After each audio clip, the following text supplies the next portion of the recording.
네, 오늘은 대림절 첫째 주일입니다.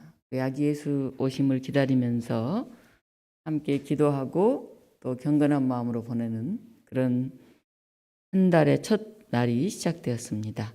우리 함께 다 같이 마음 모두어서 묵상하심으로 주일 예배를 드리겠습니다. 온 땅이여 여호와께 노래하며 그의 구원을 날마다 선포할지어다. 그의 영광을 모든 민족 중에 그의 기이한 행적을 만민 중에 선포할지어다. 아멘. 함께 35장 송령 부르시겠습니다.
사도신경으로 우리 신앙 고백하시겠습니다.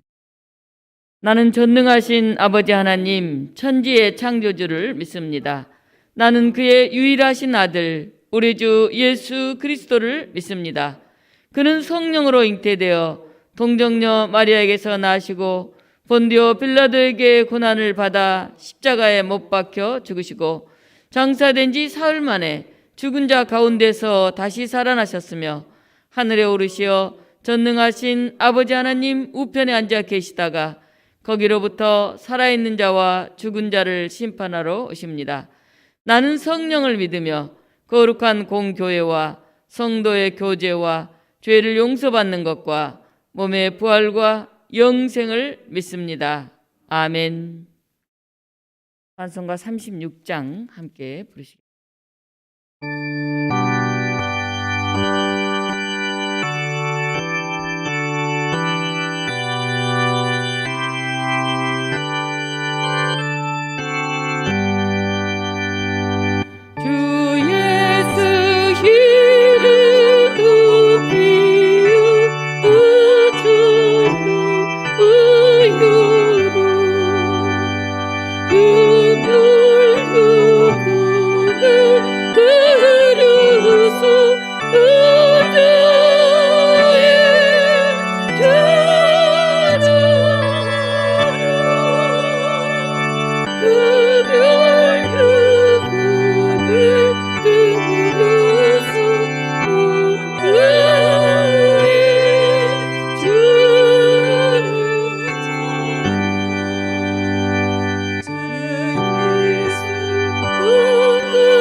교독문 115번 구주 강림 첫째 주일 교독을 함께 하시겠습니다.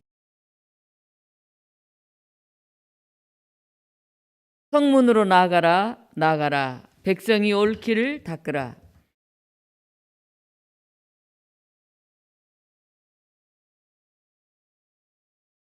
여호와께서 땅끝까지 선포하시되 너희는 딸 시온에게 이르라. 보라 내 구원이 이르렀느니라.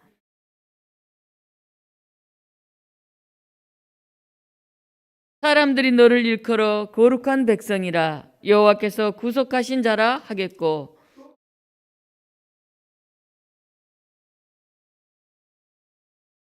선지자 이사야의 책에 쓴 바 광야에서 외치는 자의 소리가 있어 이르되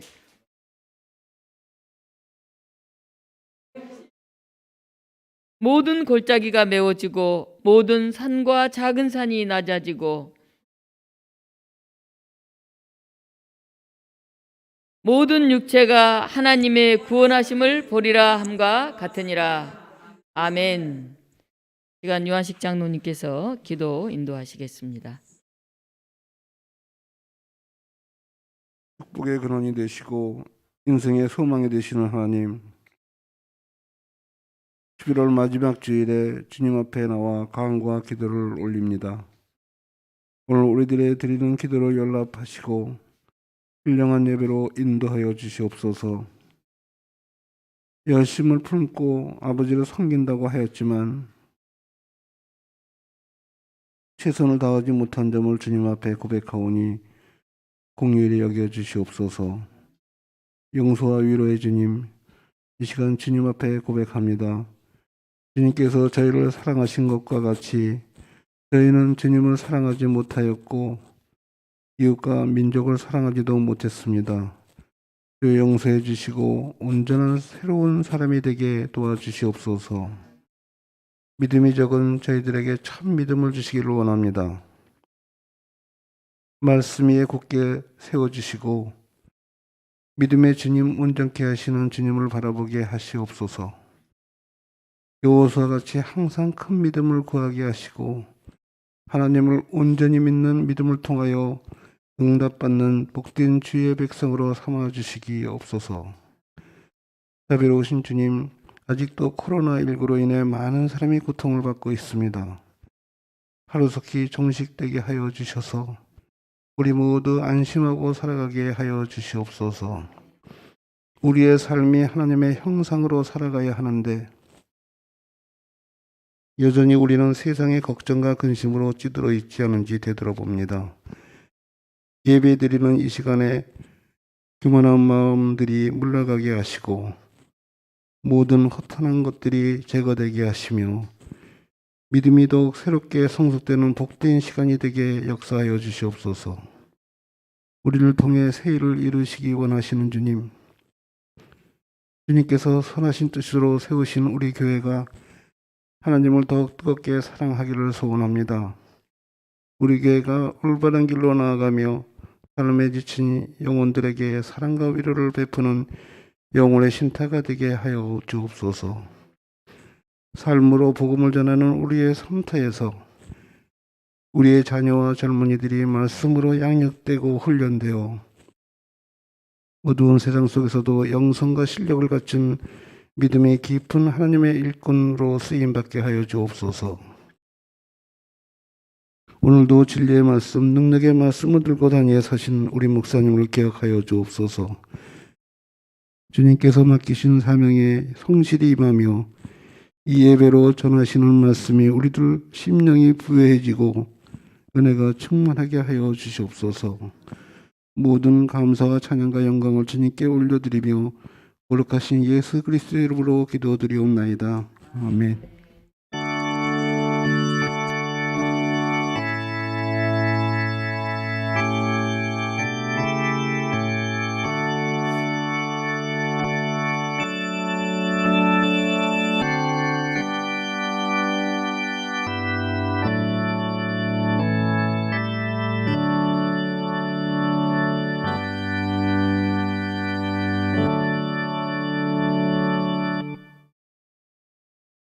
찬송가 287장 함께 부르시겠습니다.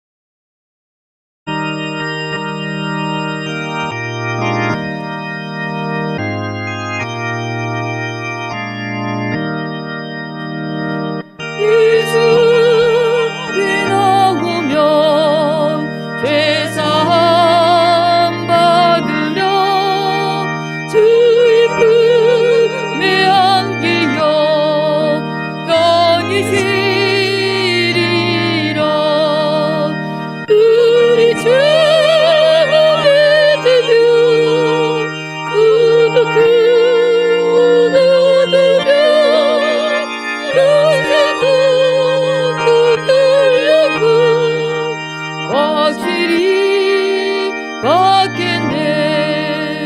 이 숲에 나와서 은총을 받으면 우리 기쁨 넘치며 감사하리라. 우리 주만 믿으며 부득부득하며 영생을 그별하고 확실히 받겠네. 이 숲에 설 때에 이 옷을 입으며 붉고 빛난 내 집에 길이 설리라. 우리 주만 믿으며 부득부득하며 영생을 그별하고 확실히 받겠네. 아멘.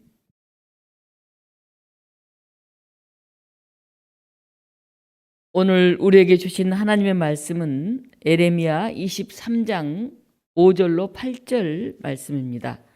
구약 성경 1086쪽에 있습니다. 에레미야 23장 5절로 8절 말씀을 제가 봉독하겠습니다. 여호와의 말씀이니라. 보라, 때가 이르리니 내가 다윗에게 한 의로운 가지를 일으킬 것이라. 그가 왕이 되어 지혜롭게 다스리며 세상에서 정의와 공의를 행할 것이며 그의 날에 유다는 구원을 받겠고 이스라엘은 평안히 살 것이며 그의 이름은 여호와 우리의 공이라 일컬음을 받으리라. 그러므로 여호와의 말씀이니라. 보라, 날이 이르르니 그들이 다시는 이스라엘 자손을 애굽 땅에서 인도하여 내신 여호와의 사심으로 맹세하지 아니하고 이스라엘 집 자손을 북쪽 땅 그 모든 쫓겨났던 나라에서 인도하여 내신 여호와의 사심으로 맹세할 것이며 그들이 자기 땅에 살리라 하시니라. 아멘. 오늘 이 본문 말씀을 가지고 한 의로운 가지를 일으키리니, 이런 제목으로 하나님의 말씀 증언하겠습니다. 대림절이 시작되었습니다. 대림절은 오시는 예수님을 맞이하는 그런 절기입니다. 교회력으로 하면 12월이 한 해의 첫 시작이 됩니다. 그래서 이 대림절을 중심으로 지금 11월 넷째 주일이긴 하지만 이제 새로운 한 해가 12월부터 열리기 시작하는 것입니다. 대림절은 자기를 비우고 낮아져서 세상 속으로 오신 예수님을 생각하면서 겸손과 희생을 실천하는 그런 절기입니다. 때문에 우리는 대림절을 통해서 희생과 사랑 그리고 자기 비움을 통해 경건을 회복하고 하나님의 사람으로서 우리가 자기의 본질을 다시 회복하고 확인해야 되는 그런 절기이기도 합니다.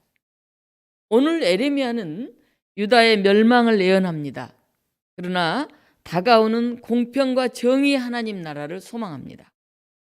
그래서 에레미야는 단순히 멸망만을 얘기하는 것이 아니라 그 뒤에 다가오는 그런 희망을 이야기하고 있습니다. 어두움 속에 빛으로 오신 예수님, 지난해에 이어서 올해는 여전히 바이러스로 가득한 우울한 사회였습니다. 때문에 그 어느 때보다도 평화의 왕이신 주님을 우리는 기다립니다. 누군가를 기다리고 무엇인가를 기다릴 수 있기 때문에 우리는 또 오늘 하루를 이겨낼 수가 있습니다. 기다림은 바로 희망이기 때문에 그렇습니다. 아마 여러분이 한 번쯤 보셨을 수도 있는데 쇼생크 탈출이라고 하는 아주 유명한 영화가 있습니다. 거기에서 브룩스라고 하는 할아버지가 나옵니다. 그는 감옥에서 50년을 복역을 했습니다. 지옥 같은 쇼생크 감옥에서도 그는 모범수로 성실하게 복역했기 때문에 이제 도서관 사서 노릇을 하면서 나름대로 그 감옥에서는 좀 편하게 옥살이를 합니다. 그런데 50년 동안 감옥에 있던 그에게 가석방이라고 하는 놀라운 명령이 떨어집니다. 이제 자유의 몸이 되어서 사회에 나가게 되니 얼마나 설레일까요? 그리고 얼마나 희망찬 일일까요? 그런데 가석방 소식을 알려주러 온 동료의 목에 이 할아버지가 칼을 들이대면서 난 지금 너를 죽이겠다 이렇게 얘기를 합니다. 왜냐하면 내가 너를 죽여야 이 감옥에 계속 살아남을 수 있기 때문에 나는 나가기 싫다 하는 것이죠. 어떻게 50년간 감옥에 있다가 이제 사회에 나갈 수 있는 가석방 명령이 떨어졌는데 사회에 안 나가고 여기 계속 살겠다. 그래서 내가 너를 죽여서라도 여기에 있겠다. 그렇게 얘기를 하는 것일까? 마치 그 감옥에 있던 주인공 앤디가 기지를 이렇게 발휘해서 할아버지가 칼을 내려놓고 이제 감옥에서 사회로 나가게 됩니다. 그런데 추록 후에 이 브룩스 할아버지는 자살로 자기의 삶을 마감합니다. 왜 브룩스 할아버지는 이렇게 절망했던 것일까요? 50년 동안이나 감옥에 살다가 이제 사회에 나가게 되면 새로운 기쁨과 설레임과 감격이 있을 것 같은데, 그래서 아주 춤이라도 추면서 좋아할 것 같은데, 이 브룩스 할아버지는 밖에서 살았던 세월보다 감옥에서 살았던 세월이 훨씬 더 길었습니다. 그래서 여기에 적응했고 여기에 익숙해졌습니다. 오히려 나가는 게 더 두려운 거예요. 겁이 나는 거예요. 내가 나가서 뭘 하지 이 나이에? 여기서는 밥도 주고 내가 할 일도 있는데 거기서 어떻게 살지? 도저히 엄두가 나지 않았던 것입니다. 밖에 나가면 아무짝에나 쓸모없는 그런 불필요한 존재가 될 것 같은 그런 공포와 불안이 그를 절망으로 몰아넣은 것입니다. 반면에 쇼생크 감옥에 앤디라고 하는 사람이 나옵니다. 앤디는 그의 아내와 그 정부를 살해했다 하는 누명을 쓰고 억울하게 감옥에 갇혔어요. 그래서 이제 자기는 억울하게 감옥에 왔기 때문에 진짜 범인이 잡히면 나는 나갈 수 있다 이렇게 이제 생각을 했습니다. 그런데 그 교도소장이 굉장히 돈만 밝히는 그런 사람입니다. 그래서 은행원인 이 앤디를 이용해서 자기 돈 세탁을 하려고 그렇게 치료로 앤디를 하고 있습니다. 그러던 중에 앤디는 진짜 범인이 잡혔어요. 그래서 너무 기뻐합니다. 드디어 나는 이제 나갈 수 있게 생겼구나. 20년 넘게 감옥살이를 하고 있었는데 희망의 소식을 들은 거죠. 그런데 이 교도소장은 어떤 수단을 써서 앤디를 내보내지 않아요. 자기가 그렇게 돈을 밝히고 큰 착복을 하고 있는 이걸 다 알고 있는데 이 녀석이 나가면 내 자리는 여기 없다 이런 생각을 한 거예요. 그래서 이렇게 저렇게 절대 못 나가게 만들어요. 앤디는 너무나 억울하게 감옥에서 종신형을 살아야 할 그런 상황이 되었습니다. 망치 하나를 구합니다. 그리고 밤마다 감옥 벽을 뚫습니다. 사람들이 다 웃죠. 야, 이 감옥이 얼마나 튼튼한데 그 망치 하나로 어떻게 나간다는 거냐. 아마 한 600년은 걸릴 거야. 이렇게 사람들이 비웃습니다. 근데 밤마다 어떤 수단을 써서 감옥 설계도를 연구하고 벽에 구멍을 내고 그걸로 이제 이렇게 여자 포스터로 가려가지고 포기하지 않으면서 그 일을 계속합니다. 해보지 않는 일을 하는 것은 누구에게나 참 어려운 일이죠. 그러나 희망은 가보지 않는 길을 꿈꾸게 합니다. 결국은 앤디가 이 감옥을 탈출합니다.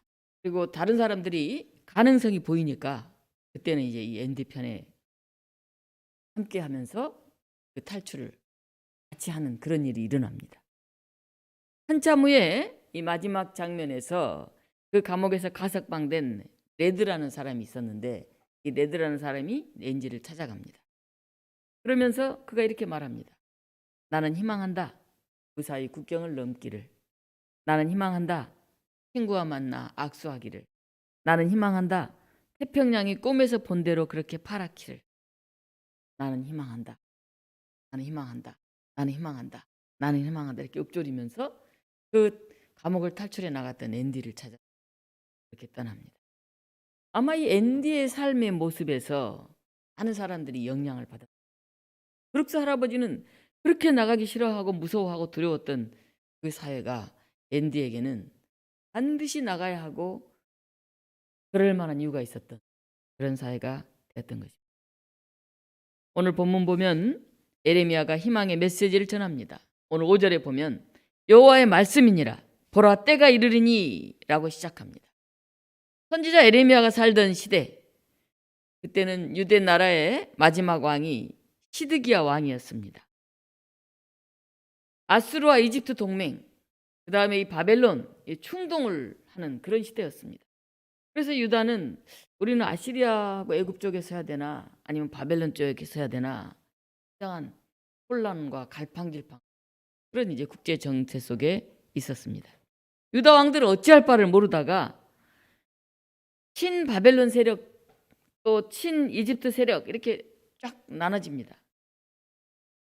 강대국들에 의해서 이스라엘 왕이 즉위했다가 또 폐위되고 또 다른 사람이 세워졌다가 또 폐위되고 이런 일들이 반복하는 그런 정세 속에서 지금 예레미야가 서 있습니다.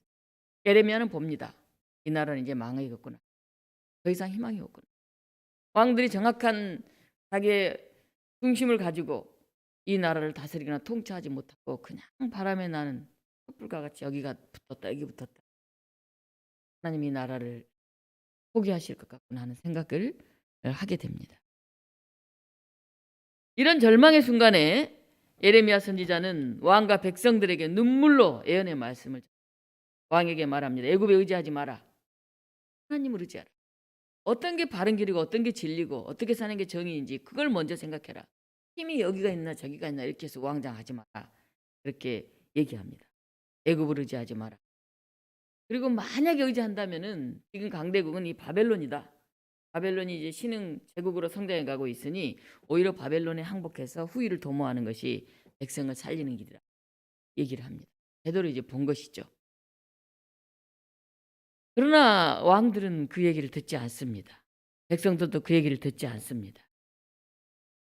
예레미야 하면 우리가 눈물의 예언자라고 하죠. 나라의 멸망을 얘기해야 됐기 때문에 눈물이 마를 날이 없었죠. 울면서 얘기하는 거죠. 울면서 제발 정신 차리고 하나님 앞에 돌아와라. 정의를 실천하라. 이렇게 이쪽에 갔다 저쪽에 갔다 왔다 갔다 하다가는 아무것도 얻을 수가 없고 얘기를 합니다. 그러나 거기에 그치지 않습니다. 오늘 예레미야는 이렇게 말합니다. 보라 때가 이르리니 내가 다윗에게 한 의로운 가지를 일으킬 것이라.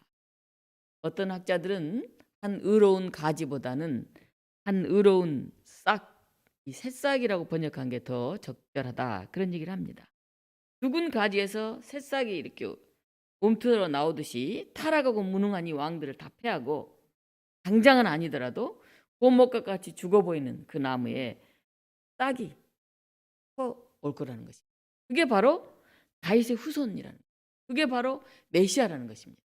지금은 망하는 것 같지만은 지금은 고목처럼 보이지만은 아무 희망이 없어 보이지만 마침내 거기에 싹이 틀 거예요. 하나님께서 메시아를 통해서 이 나라 이 민족을 다시 구원하실 거예요. 결코 버리지 않으실 거예요. 그런 예언을 하고 있습니다. 우리가 만약에 고통과 절망만이 전해진다고 한다. 어떻게 그것을 버텨내겠습니까? 고통과 절망스러운 상황 너머에 소망을, 희망을 예레미야는 전하고 있는 것입니다. 어두운 세상 가운데서도 여전히 희망을 가지고 그 희망을 전하는 그런 사람들이 필요합니다. 알렉산더 대왕이 아시아 지역 정복 전쟁에 나가면서 왕궁의 창고를 열어서 그 재물들을 장수들에게 다 이렇게 나누어 주었습니다. 그 모습을 가만히 보고 있던 참모 포티카 장군이 말했습니다. 대왕이시여, 왜 왕 자신을 위해서는 아무것도 남기지 아니하십니까? 다 나눠줘 버리십니까?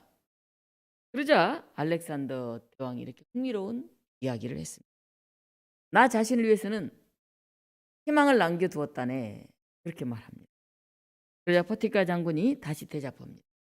그러면 저도 대왕의 하사품을 사양하겠습니다. 저도 역시 대왕의 희망에 동참하겠습니다. 이렇게 고백했다고 하는 그런 유명한 일화가 있습니다.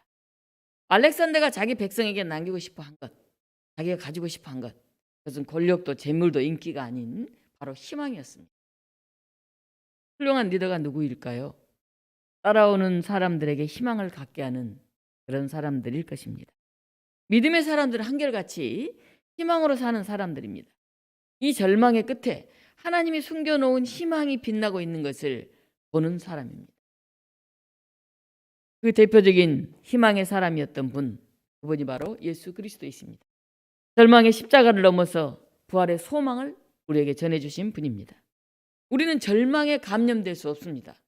이 죽음, 불안, 우울, 좌절, 그 절망에 감염될 수 없습니다. 우리는 희망의 사람을 보면서 희망으로 나가야 합니다.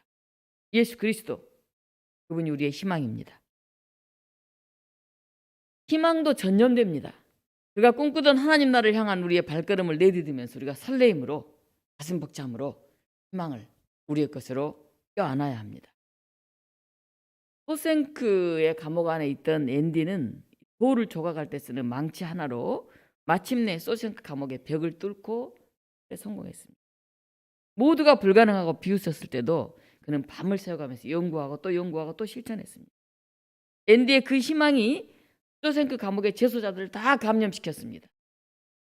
희망찬 사람은 그 자신이 희망이다 라고 하는 식구가 있습니다. 우리가 어떤 대단한 물질, 대단한 권력, 그것도 물론 희망일 수 있겠습니다만은 희망찬 사람, 희망을 잃지 않는 사람, 그 희망을 가지고 실천해가는 사람, 그 사람 자신이 희망이라는 것입니다. 그를 보면서 큰 용기를 얻게 되는 것이죠. 제가 지난 주간에 상신동에 있는 라디오 덤이라고 하는 공간이 있습니다. 누가 라디오를 듣냐 그러는데 사람들이 일하면서 라디오를 더 많이 듣는다 그래요. 공적 공장들이 많아요. TV는 이렇게 눈으로 봐야 되니까 일하면서는 보기가 힘들죠. 라디오는 소리만 들으니까 이렇게 재단도 하고 미싱도 하면서 이제 소리를 듣는 거죠. 라디오 덤이라는 곳에 있는데 한 2달 전부터 한번 와서 제가 하고 있는 이 살림의 집 활동이나 이낙마을 네트워크, 이 지역 일들을 좀 이야기를 해주십시오 부탁을 했었어요. 그래서 한번 가려고 했는데 이제 코로나가 좀 심해져서 못 갔습니다. 그러더니 이번에 다시 조금 이제 나아지니까 와서 그때 약속했던 이제 인터뷰라고 할까요? 여기 이 지역에 살아가는 이야기를 좀 해달라 그래서 제가 가서 한 1시간 정도 이런저런 얘기를 하고 왔습니다. 그런데 제가 물어봤어요. 여기 라디오 덤에 인상 깊은 일들은 뭐가 있습니까? 그랬더니 봉제 공장에서 이제 시골에서 보통 초등학교 마치고 올라와 가지고 미싱사로 이렇게 일하는 분들, 평생 거기서 일해온 분들이 계시는데 중에 한 분이 가수가 그렇게 되고 싶어 하셨대요. 노래 부르는 걸 좋아하고 그렇게 시간만 나면 그냥 노래를 부르고 했는데 뭐 가수가 되기는 어렵죠. 사실 어떤 방법도 모르고. 그래서 그 마을 사람들이 함께 조그마한 공간을 이제 이용해서 발표회를 한번 열어줬대요. 그 사람이 나와서 이제 자기 노래를 막 부르고 나중에 그걸 CD로 만들어서 이렇게 줬대요. 근데 그분이 너무너무 감동했던 그게 기억에 남는다고. 근데 나중에 이 사람이 뭐 그렇게 엄청나게 유명한 가수는 아닐지라도 그 지역이나 또 어느 정도 알려진 이제 그런 가수로 그게 계기가 돼가지고 활동을 하게 됐다고.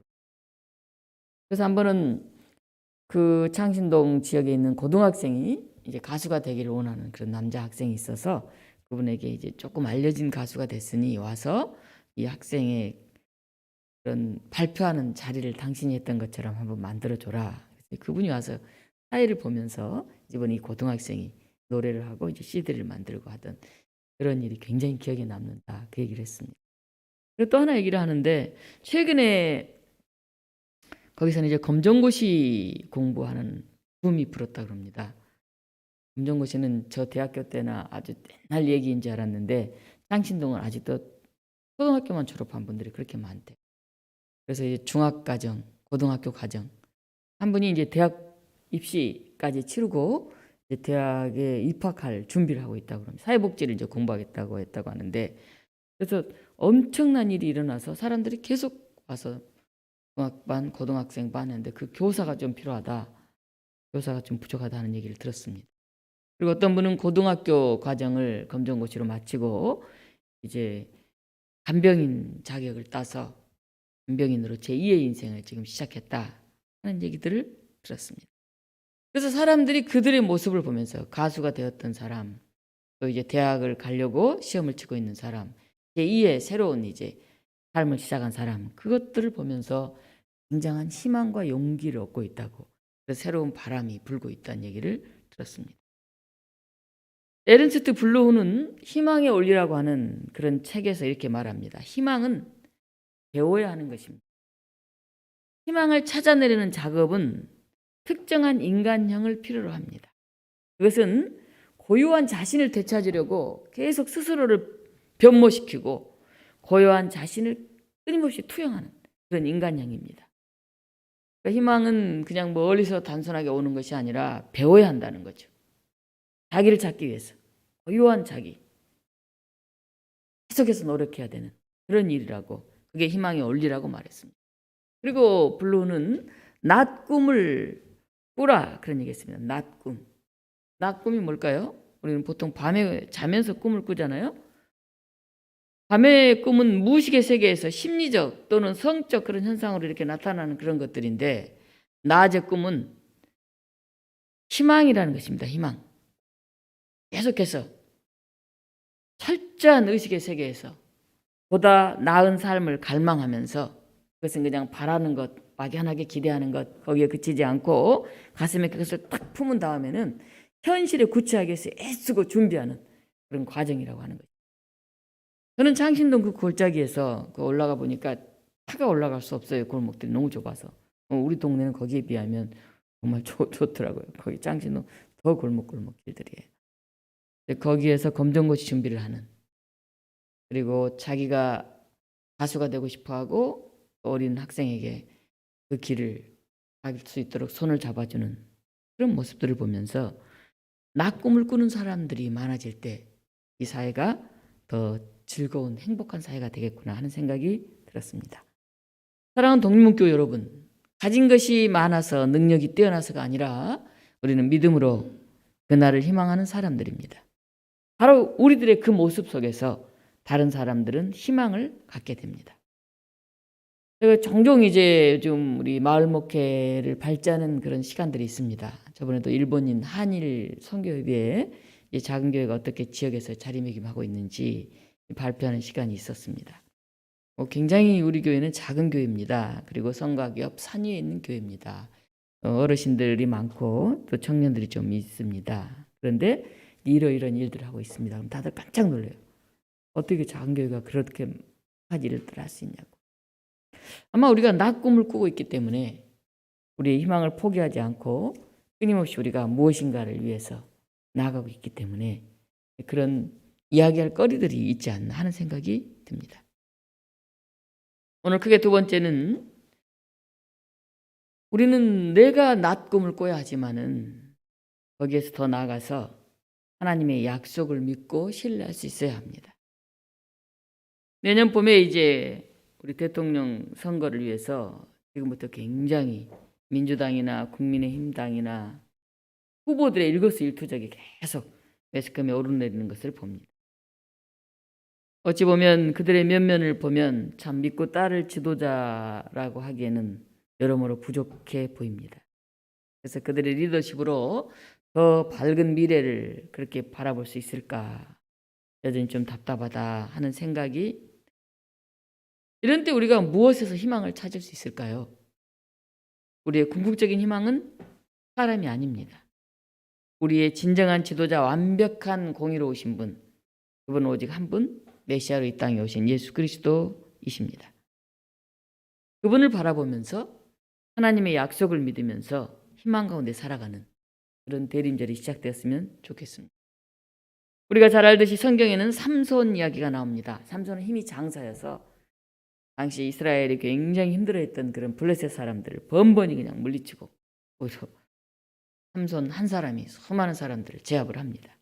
이 블레셋 사람이 너무 화가 나기도 하고, 어떻게 저 삼손을 잡을까 하다가 드디어 힘이 머리카락에서 나온다는 걸 알게 되고, 이 여성을 통해서 이 삼손의 머리카락을 자르게 만듭니다. 급기야 삼손이 잡힙니다. 블레셋 사람이 보복을 하려고 이제 두 눈을 빼고 쇠사슬에 묶어가지고 감옥에서 연자 맷돌을 돌리게 하죠. 너무너무 처참하고 너무나 어찌할 수 없는 그런 형편에 처합니다.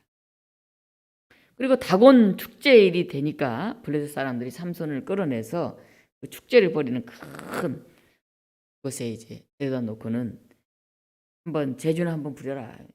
비웃고 이렇게 놀리는 거죠. 두 눈이 뽑히고 사슬에 묶이고 연자맷돌을 돌려야 하는 절망의 순간에 삼손은 비로소 깨닫습니다. 아하, 나는 모태에서부터 하나님께 바쳐진 나실인이었는데 하나님의 뜻, 하나님 나를 통해 이루시려고 하는 것을 내가 생각하기보다는 내 힘, 내 능력을 믿고 내가 이렇게 걸어왔구나 하는 것을 비로소 깨닫습니다. 그리고 나에게 주어졌던 그 힘이 바로 하나님의 뜻을 이루기 위한 선물이었다고 하는 것을 뒤늦게 깨닫습니다. 그건 본래 내 것이 아니었는데 내가 너무 내 마음대로 그렇게 가볍게 썼구나. 그리고 삼손은 이제 모든 걸 다 잃은 것 같았는데 눈도 뽑히고 뭐 더 이상 할 일이 없잖아요. 가장 귀한 것 하나가 남아있다는 것을 여기서 깨닫습니다. 그것은 자기가 모태로부터 하나님께 바쳐진 사람, 선택된 나실인이라고 하는 것을 깨닫습니다. 나는 원래 하나님이 찜한 사람이고 나를 통해 이루고자 하는 일이 있었는데 내가 그걸 제대로 온전히 소중하게 여기지 못했구나 하는 것을 알게 됩니다. 내 힘으로가 아니라 하나님의 뜻이 있다면 할 수 있다고 하는 그런 희망을 그 순간 오히려 삼손은 크게 깨닫습니다. 그래서 삼손이 기도합니다.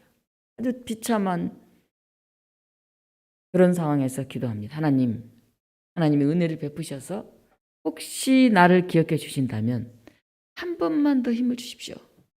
그래서 원수들을 물리치게 하십시오. 내 마지막 가는 길이 정말 이 블레셋 사람들을 진멸하는 일에 쓰임받게 하십시오. 그렇게 간곡히 기도를 합니다. 그리고 삼손은 그 집을 버틴 기둥 2개를 붙들고는 힘을 다해서 흔들어댑니다. 그러자 그 집이 무너져 내리면서 물론 삼손은 죽었죠. 그 자리에 있던 많은 블레셋 사람들이 다 죽었습니다.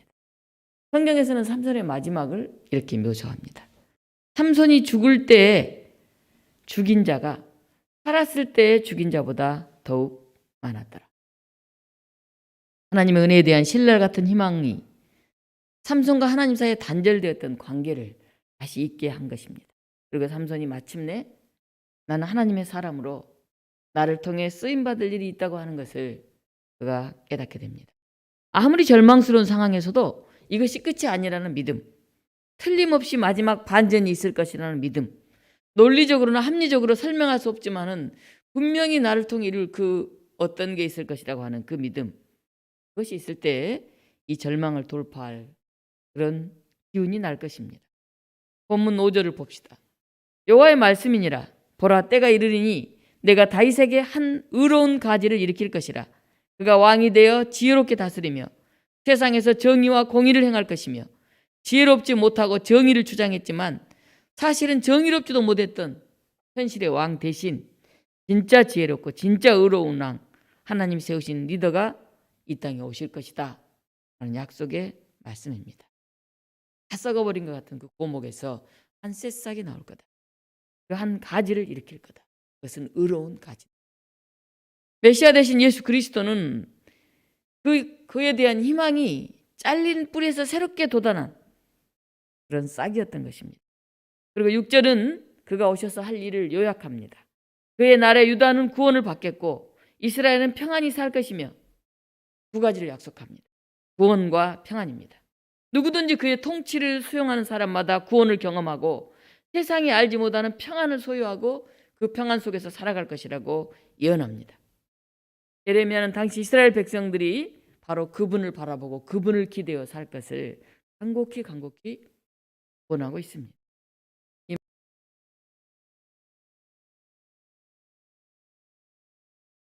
그리스도는 오늘도 여전히 우리의 주님이 되시고 그리고 다시 이 땅에 오실 거라고 말씀하십니다.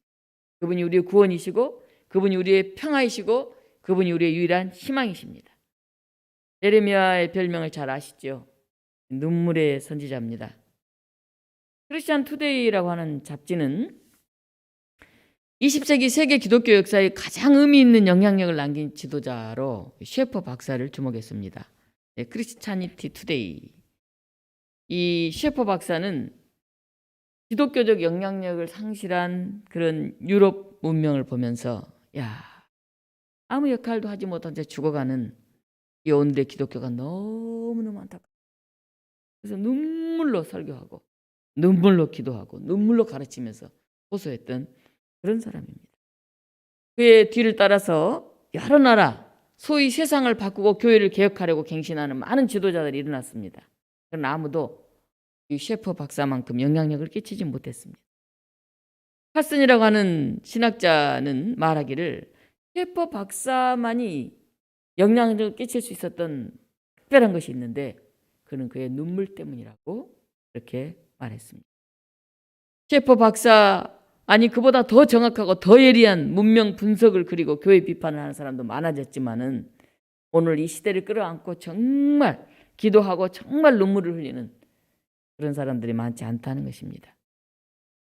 카슨 박사는 말하기를 우리 시대를 바꾸는 것은 단순한 정의가 아닙니다. 그것은 심오한 긍휼을 지닌 그런 정의입니다. 그렇게 말했습니다. 오늘 세상을 보면 또 우리 교우들의 모습들을 보면 또 오늘 한국 교회의 모습을 보면 정말 우리 안에 먹먹하고 답답한 마음들이 가득합니다. 하나님의 사랑, 긍휼히 여기는 그런 눈물의 기도가 어느 때보다도 필요한 때인 것 같습니다. 우리 마지막으로 예화 하나를 들고 말씀을 마치려고 합니다. 아프리카 최남단에 가면 희망봉이라고 하는 곳이 있습니다. 1488년에 포르투갈의 항해자 바르톨로무 디아스라고 하는 사람이 이것을 발견했는데 너무 여기 지나갈 때는 폭풍이 많이 몰아쳐서 배들이 여기서 자초하고 이렇게 가라앉는 그런 곳이었습니다. 그래서 이곳의 이름을 폭풍의 곳, 봉우리 할 때 곧자를 쓰죠. 그래서 폭풍의 봉우리 이렇게 이름을 지었습니다. 이 사람들이 무서워서 배 타고 거기를 잘 안 가려고 그랬어요. 근데 9년 후에 1497년에 스페인 항해사 바스코 다가마라고 하는 사람이 여기를 통과했습니다. 그리고 인도양으로 가는 항해에 성공을 했어요. 그랬더니 그 인도가 엄청난 신비로운 땅, 정말 대단한 것들이 있는 그런 부여의 땅이었던 거예요. 거기서 가져온 것들이 유럽 세계에서 칼처럼 팔려나갔죠. 그렇게 항해에 성공하고 그 신비와 부여의 동량을 만나게 되면서 이 폭풍의 곳이라고 하는 곳 이름이 희망봉으로 바뀌었습니다. 이 험한 해협의 이름이 다시 희망의 자리로 바뀐 것입니다. 인생의 폭풍의 자리는 이곳을 넘도록 인도하시는 분을 만날 수 있다면은 그것은 오히려 희망의 자리가 될 수 있습니다. 오늘 우리도 여러모로 코로나19를 비롯해서 우리 삶에 이 폭풍 가운데 있습니다. 아, 저기는 폭풍의 곳이야. 저기 가다가 넘어져. 침몰할 거야. 두려워서 감히 지나가지 못하는 그곳이라 할지라도 우리 완벽한 항해사이신 예수 그리스도를 만나게 되면 우리는 그곳을 넘어갈 것입니다. 그리고 그걸 넘어서서 그 희망의 세계를 우리가 바라보게 될 것입니다. 내 인생의 폭풍의 자리가 희망의 자리였습니다. 이렇게 우리는 고백할 수 있게 될 것입니다. 오늘 우리에게 다가오신 예수 그리스도 그분이 지금도 이렇게 말씀하십니다. 내가 곧 길이요 진리요 생명이니 나로 말미암지 않고는 아버지께로 올 자가 없느니라. 그 예수님을 간절히 기다리는 그런 대림절이 시작되시기를 주님의 이름으로 축원합니다. 생명의 하나님, 죽음의 문화가 가득한 곳에 의미보다는 무의미로 채워져 있는 것 같은 세상 속에서 우리는 희망을 노래하고 싶습니다. 우리를 통해서 희망이 전해지는 그런 삶을 살아내고 싶습니다. 하나님, 삼손에게 주어진 그 힘과 능력도 그것이 무엇을 위해 주어져 있는 것이며 하나님의 뜻을 이루기 위해서 어떻게 해야 되는지 잘 알지 못할 때는 오히려 자신을 절망에 이르게 하는 도구가 되었습니다. 하나님, 오늘 우리가 하나님께 불림받았고 오늘 보잘것없는 우리를 통해서 역사하시고자 하는 하나님의 뜻이 있음을 기억하게 하셔서 다시 한번 그 뜻을 되묻게 하시고 예수 그리스도로 말미암아 우리 안에 놀라운 소망이 싹트올 수 있는 그런 대림절이 되게 하여 주시옵소서.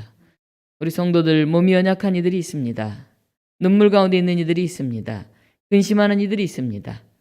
하나님, 그들의 마음에 소망을 주시고 긍휼히 여기는 눈물을 주셔서 우리 가정을 위해서, 우리 교회를 위해서, 이 나라의 민족을 위해서, 하나님 창조한 이 세상을 위해서 가슴치며 울며 기도할 수 있는 그런 사명이 있는 사람들로 저희를 세워 주시옵소서.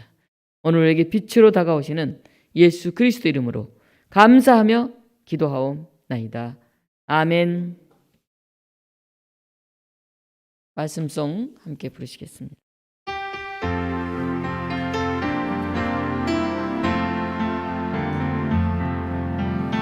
이 말씀 들으서는 동안 지치지 않게 하시고 이 말씀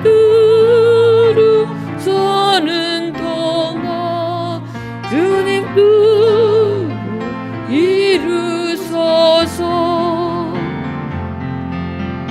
이 말씀 들으서는 동안 지치지 않게 하시고 이 말씀 들으서는 동안 주님 뜻으로 이루소서. 아멘. 452장 부르시면서 준비하신 봉헌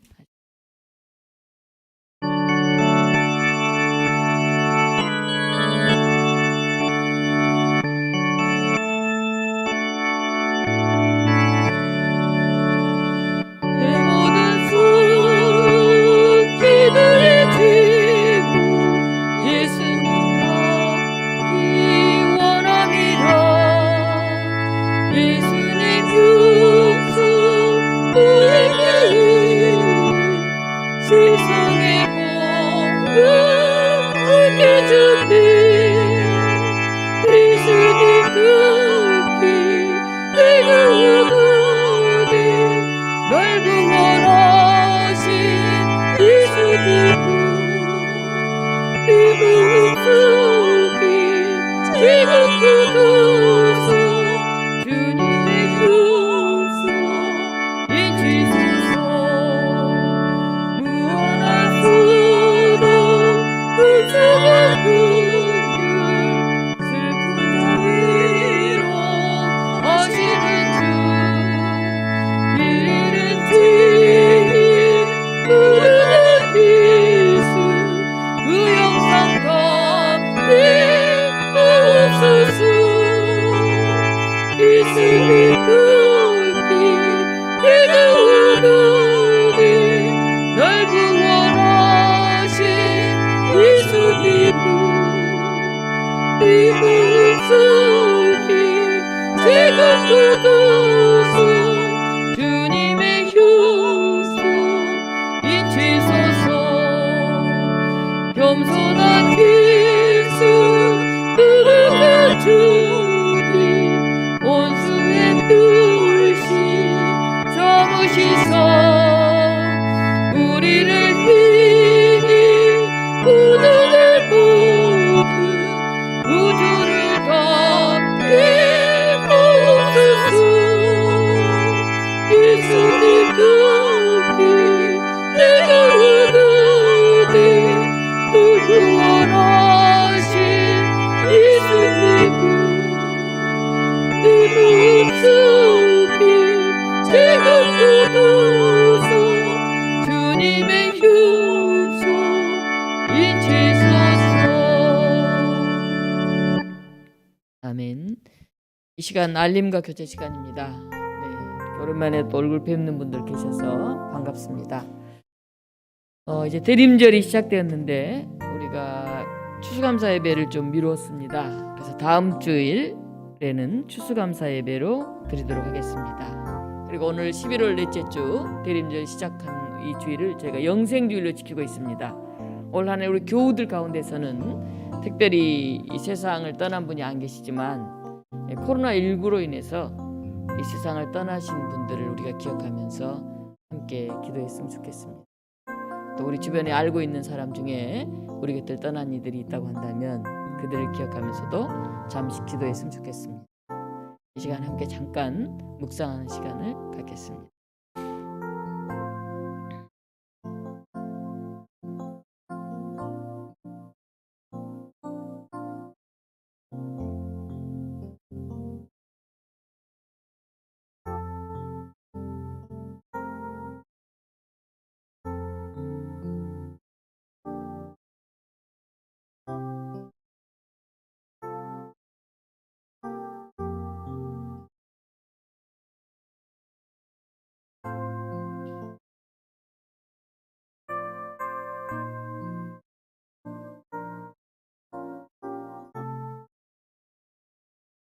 하나님, 올 한 해 우리 곁을 떠난 많은 이들을 기억하며 기도합니다. 남은 자 된 우리가 그들의 몫을 온전히 감당할 수 있도록 사랑과 평안을 이루는 삶을 살게 하시고, 우리가 알고 있는 지인들 가운데 우리 곁을 떠났던 이들, 그 유족들을 또 기억하면서 고인의 선한 행실들을 기억하면서 우리의 삶을 다시 되돌아보는 시간 되게 하여 주시옵소서. 오늘 부활과 생명으로 다시 다가오시는 예수 그리스도 이름으로 기도하옵나이다. 아멘. 저희가 내년 이제 2월 넷째 주가 우리 교회 창립 40주년이 됩니다. 그래서 지금 자료집을 만들기 위해서 자료도 수집하고 또 인터뷰도 하고 있는데, 요즘 또 코로나가 좀 더 상황이 퍼져나가서 대면 모임들을 많이 갖지 못했습니다. 다음 주일 우리가 함께 추수감사주일 예배를 드린 다음에 이제 여기 어르신들이 한 자리에 좀 모여서 교회 이야기들을 좀 나누는 시간을 갖도록 하겠습니다. 다음 주는 좀 시간을 가지고 참여해 주셨으면 좋겠습니다. 우리 함께 잠깐 기도하시겠습니다. 다시 오신 하나님, 우리의 눈물과 우리의 고민과 우리의 답답함 속에 오셔서 희망으로, 기쁨으로, 빛으로 채워 주시옵소서. 이 시간 하나님께 우리의 예물을 드립니다. 하나님, 우리의 건강을 지켜주시고 우리 안에 평화가 있게 하시고 서로 위로하고 서로 사랑하며 함께 성장해가는 그런 독립문교회가 되게 하여 주시옵소서. 이 자리에 오지 못하고 몸이 점점 연약해진 우리 교우들이 있습니다. 그들이 어느 곳에 있든지 마음으로 이 시간을 기억하고 있을 줄 믿습니다.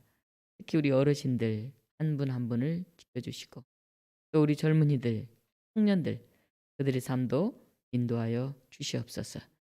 오늘 우리의 모든 시간과 마음과 정성, 그리고 우리가 드리는 이 예물 가운데 성령께서 함께 하시기를 원하오며 우리 주 예수 그리스도 이름으로 감사하며 기도하옵나이다.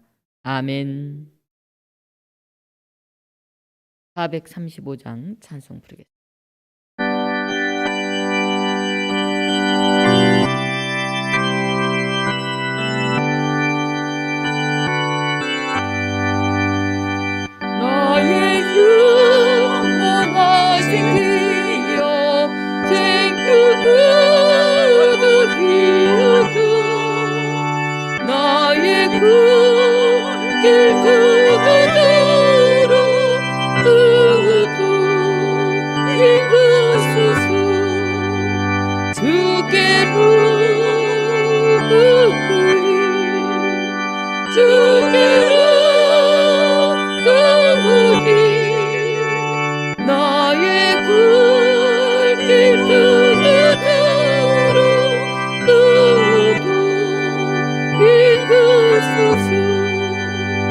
세상 그 귀한 이랑과 모두 병이 부리고 험한 길을 거둬두고 누구도 비웃으소 주께로 듣고이 주께로 그니 나의 그 그들을 그것도 비웃으소 모든 굴짝 지나가며 험한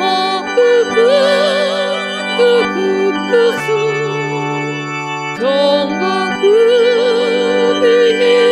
이름으로 누구도 이끄소서. 주께로 듣구리 주께로 듣구리 나의 그 기도대로 누구도 이끄소서.